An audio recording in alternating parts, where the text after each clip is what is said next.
या देवी सर्वभूतेषु शक्तिरूपेण संस्थिता नमोस्तस्मै नमोस्तस्मै नमोस्तस्मै नमो नमः। दिव्य आत्मन आज आम श्रवण करवा सावित्री व्रत कथा। सावित्री व्रत को किभली भाव में पालन करने आवश्यक, शास्त्र रे कौन सब नियम रही आउ किभली भाव में सावित्री व्रत को आम पालन करवा। साधारणतः भाव में ज्येष्ठ मास कृष्ण पक्ष अमावास्या दिन सावित्री व्रत को पालन करा जाए। चलित वर्ष 16 तारीख शनिवार दिन पड़ुची सावित्री अमावास्या।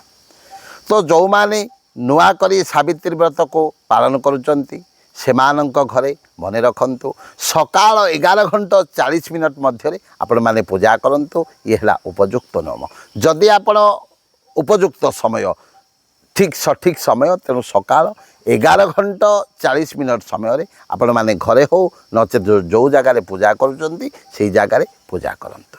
ताले सावित्री व्रत को पालन करिवे केमिति ना, सावित्री व्रतर पूर्व दिन अर्थात 15 तारीख दिन आपण माने गोटे थर अरुआ भात को ग्रहण करेंगे। जो भात खाइबे गोटे थर खाइबे तापर आउ खाइबे नहीं। कहीं ता परदिन आपण माने सावित्री व्रत को पालन करेंगे। कहीं ये केवल जे एक पौराणिक कथा यह नुह, जड़े पतिव्रता नारी चाहिए किभली भाव में असंभव को संभव कर दे पारे। यही कथा आम यही व्रतर शिक्षा करवा। किभली भाव में देवी सावित्री कौन करते सत्यवान को जमों मुखर मध्य रक्षा करें, से ही कथा यही व्रतर आम शिक्षा करुचे। यही सावित्री व्रत को जदि प्रत्येक हिंदू सधवा नारी माने निष्ठा सहकारे पालन करेंगे से माने जीवन में जहाँ चाहिए ताहा किसी हासिल करें, स्वामींकर आयुष वृद्धि हो। तेणु यही सावित्री व्रत दिन सकाळे निहाती भाव में नारी माने ब्रह्म मुहूर्त शଯ୍ୟା त्याग करेंगे, सूर्य नारायण को जल अर्पण करेंगे एवं जो जल अर्पण करेंगे से किसी सिंदूर को मिसई सूर्य नारायण को जल अर्पण करेंगे।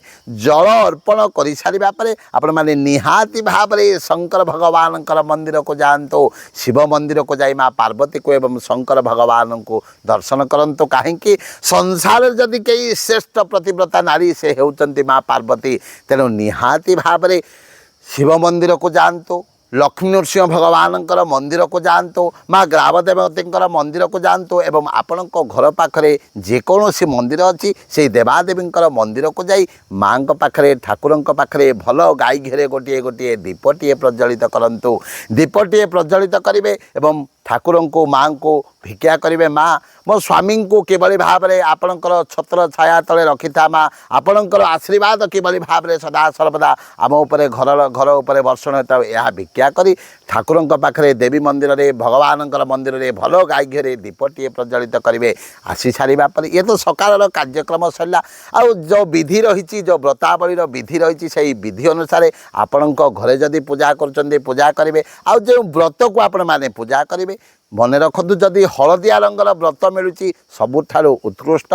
जदि हलदिया रंगर व्रत मिलूनी ताले धला रंगर व्रत को आनी आपण हलदी पानी रे बुड़ेबे। जदि ताहा भी संभव नुह ताहले लाल रंगर व्रत को भी आपण माने पूजा करें। आउ जेभली भाव में व्रतर नियम रही जे जो जिनिस सब यही व्रत पूजा हुए ताकू आपण माने ठाकुर को अर्पण करेंगे। नियम अनुसार पूजा करेंगे। जदि आपण माने घरे पूजा करुचंती किंबा ठाकुर मंदिर रे पूजा कर ये तो पर्व माँ माने मिलिमिशि अनेक 2 4 10 माँ मिशंती समस्ते मिलिमिशि पूजा करती। कहीं यही पूजा मिलिमिशि कर एक विधि रही। तेणु दर्शक बंधु सावित्री व्रत को जो माने यही वर्ष नूतन भाव में कर से माने निहाती भाव में नियम को पालन करंतु। कहीं यही व्रत द्वारा आपण माने आपणकर स्वामींकर आयुष वृद्धि करें, घर मध्य आपणकर शांति प्रतिष्ठा करें एवं घर मध्य समस्त प्रकार संकट ग्रह विपत्ति दूरे जीव।